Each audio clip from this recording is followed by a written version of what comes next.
But we've got some new guys coming in, and from all accounts, they're really starting to come together, and the team's really buying into what they're to what they're trying to do, and I really think it should be a good sign of things to come for this offense. It's always going to be kind of a gradual process when you've got kind of new blood there in the coaching staff, but I think we're going to see some really positive things this year. Yeah, I agree. I mean, like you said, everything I've heard, they're already a very cohesive group, and they haven't been together for all that long in terms of football coaches. It normally takes a few seasons to get acclimated perfectly, and they've already, from everything that I've heard, they're already one solid group, which is great to hear. I'll start off talking about the new coaches. I'll start off with the non-position coach. I'm going to Kareem Young of the strength and conditioning. Although he's, like I said, he's not a position coach. He's definitely a very important aspect of the football team. He's got to keep them in shape, get them in shape, keep them in shape, keep them strong, agile, flexible, everything. It all comes from this guy and his programs. And the best part, I think, of this is he's a lifetime Mountaineer. He was the starting running back for 3 seasons, from 94 to 98. And after football, he went into the business world. He went and worked at IBM in the business world and decided he wanted to come back to athletics. So he served under Coach Dillman, who was here during our championship years, and he's now actually the strength and conditioning coach at University of Florida. So you could tell, just by that, he was a solid coach to have on the App State staff, and this guy served under him, which is great news. And then he's also got some experience. He was a strength and conditioning intern with the Oakland Raiders of the NFL in 2011. So between being under Dillman and having that NFL experience, I think he's going to be a great strength and conditioning coach. To add on top of that, I saw a recent video on goasu.com talking about basically the launch of camp, and I saw his coaching styles, and I have absolutely no doubt that our players will be in better playing shape come September 1 when we go down to ECU. Those players, he was getting into them. He was getting them fired up and ready to practice, getting them ready to lift weights, getting ready to run sprints. And that's what we're going to need to run this high-paced, fast offense. So I'm very excited to see what Kareem Young can do with our team.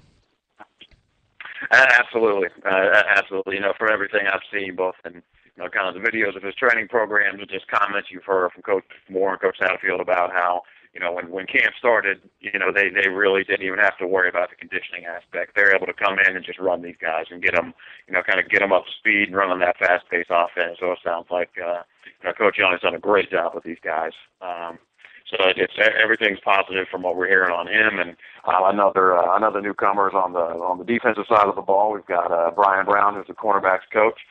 He came from Ole Miss. He was a 4-year, lettered 4 times on the football team and also played 2 seasons on the basketball team. So he's an athlete himself, and he's obviously a student of the game. After his playing days, he went on to Rutgers. He worked in player development role. After Rutgers, he went to Delta State, coached cornerbacks there, and then he went back to Ole Miss. He was a defensive administrative assistant and helped coach the cornerbacks.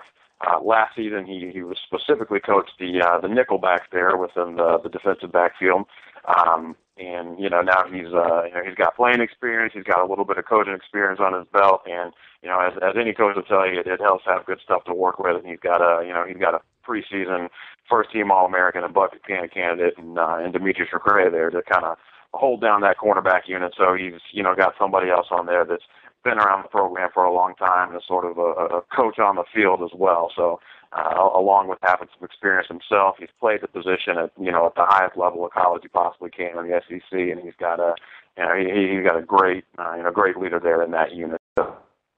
Yeah, definitely, and that the quarterback group, it might be there, and his experience in football, and I think we've got a chance to have a great group of corners this year.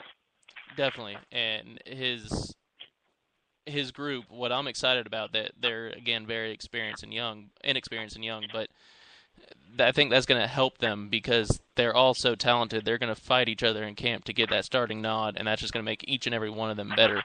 So I'm excited to see what he can do with the corners. And back to the offense side of the ball, we have Chris Foster coming in, brand new, coaching the running backs. He comes from Gardner-Webb, where he was the same position, running backs coach for the Gardner-Webb Bulldogs. He was an all Big South running back for the Bulldogs and has been on the coaching staff in some capacity since his playing days ended in 2003. So he's coached 8 seasons now, and within those 8 seasons, he's coached 4 all-conference performers. So he knows what he's doing, and between him and Ledford, which we'll talk about later on the offensive line, they know what they're doing together, which is going to be great to see. They've already got that cohesive gel like I was talking about earlier. So the only thing I really don't have a whole lot on Chris Foster, just because I haven't seen very many Gardner-Webb games. But all I can say to him is welcome to Boone, Coach. Absolutely, and also on the offensive side of the ball, another important position coach is going to be the wide receivers, and there we've got Justin Stepp. And most App fans that have been following the program for more than probably 5 years or so might remember him. He had the unfortunate circumstance of playing for Furman down in Greenville from 2003 to 2006. He was one of a key component of that team with Engel Martin back in 2005 that made the semifinal run that actually ended in Boone, as most of our fans will remember. But he was a great receiver, great returner in the special teams. He played at Furman until 2006, and after he got done playing, he was a wide receivers coach at Division II North Greenville for 1 year.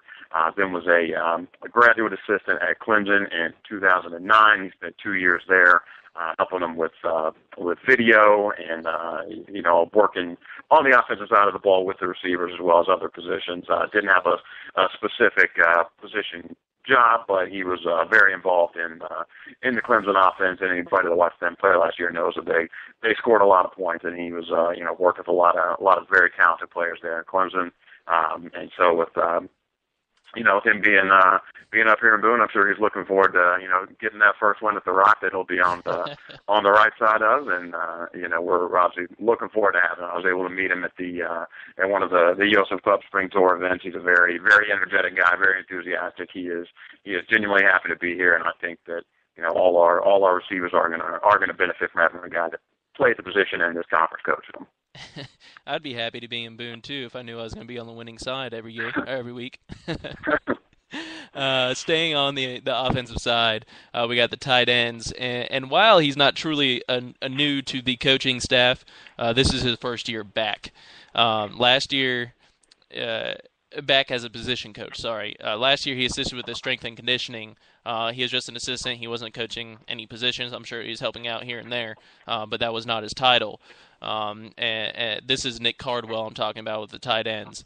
And his playing career ended with the magical 2007 season, which obviously was capstoned with a national championship, the third of the three-peat, and also it started with an epic win at Michigan, which of course we all know and love and still cherish to this day.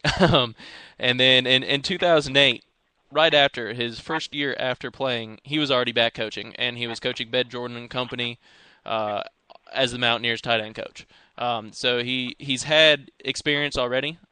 He played, and I'm not sure I've seen anybody with so much passion on the field as Nick Cardwell. He's just a very passionate guy. He gives his heart in everything he does, and he's the epitome of giving his all for Appalachian State. So welcome back, Coach. We're excited to have you back, and we're hoping you can turn those tight ends we were talking about earlier with Drew Bailey and Barrett Burns into a solid receiving corps. Absolutely. And then on the defensive side of the ball, we've got Coach Mark Ivey, who some of the fans who've been following the program longer might actually remember from his playing days. He played for Coach Moore early in the coach's career. He played a little linebacker and defensive line for us from 91 to 95. He's a class of 1996 grad, and since he's graduated in 1996, he went straight into coaching. He's been coaching high school football in Florida. And obviously, as anybody knows, there's just a ton of high school football talent down there. He's been at Barron Collier High School the last 5 years. He's put together a 36-19 record there as a head coach. He's done a great job there, and I have no doubt that he's going to be able to transition just fine. And being a coach specifically of the bandit position is perfect. He played linebacker and he played defensive end during his playing days, and obviously with unfortunate recent dismissal of John Reiser, his role is going to be even more important now. Because he's got to teach Deuce Robinson how to really step in and embrace that hybrid role and what he's going to do. A guy that's used to having a hand on the ground, kind of teach him that more linebacking aspect of the position where he'll need to do a little bit more in coverage and run stopping than he would just as a primary, a pass rusher, with the hand on the ground. So he's familiar with the program. He knows what Coach Moore expects out of his players. He's played the position, and he is just a very high energy guy. I expect him to, fill a similar role that we've seen guys like Coach Elliott and Mark Spear take on over the years, where he's kind of that coach that really helps get the guys fired up before games. And I'm really looking forward to seeing what he does with that group. Yeah, I remember when we first hired him. I remember seeing a picture of him. I believe he was coaching at the time at Barron Collier High School in Florida, and the picture of him was just him grabbing a player's face mask and just yelling. You could tell he was just trying to get that kid to do something. So I'm excited to have that pump-up coach on our team again. Absolutely. And next we've got, I talked about him a little bit earlier with Dwayne Ledford on the offensive end, or offensive line. And he also came from Gardner-Webb. And what impresses me the most about this kid, or this guy, is he's got a very impressive background. He played 7 years in the NFL, and after that, he helped coach the offensive line as a graduate assistant at his alma mater in ECU. I don't know for a fact, but I would assume there's not very many coaches who go play in the NFL and come back as a graduate assistant instead of going straight to the actual coaching ranks.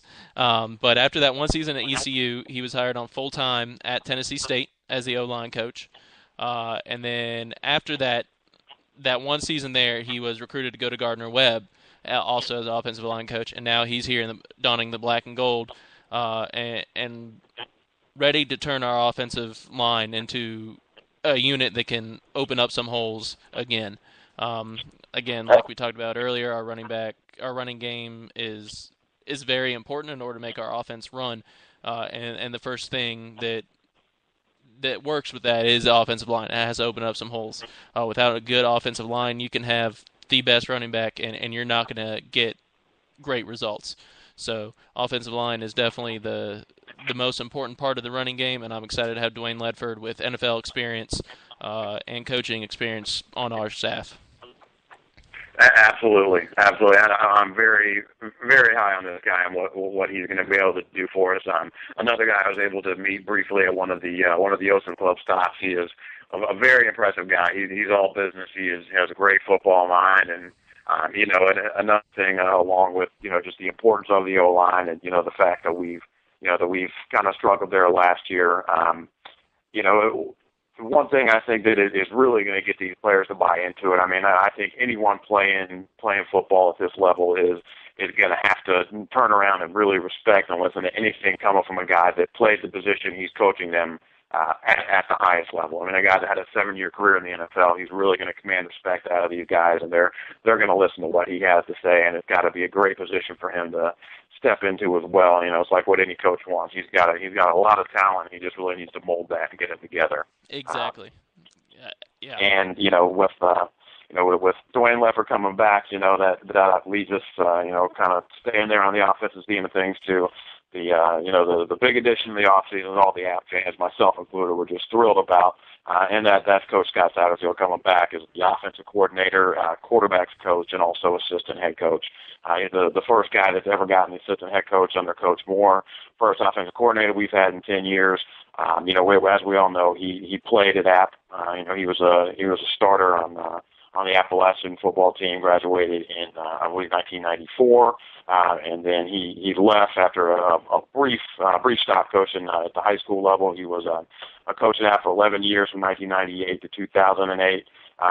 He coached all three of the championship teams, coached Richie Williams, coached Armani Edwards, and just, he was very active in the play calling in his previous turn here. He's had a great stint at the FBS level. He was at 1 year at Toledo, and there brought their passing game into the top 20 in the country.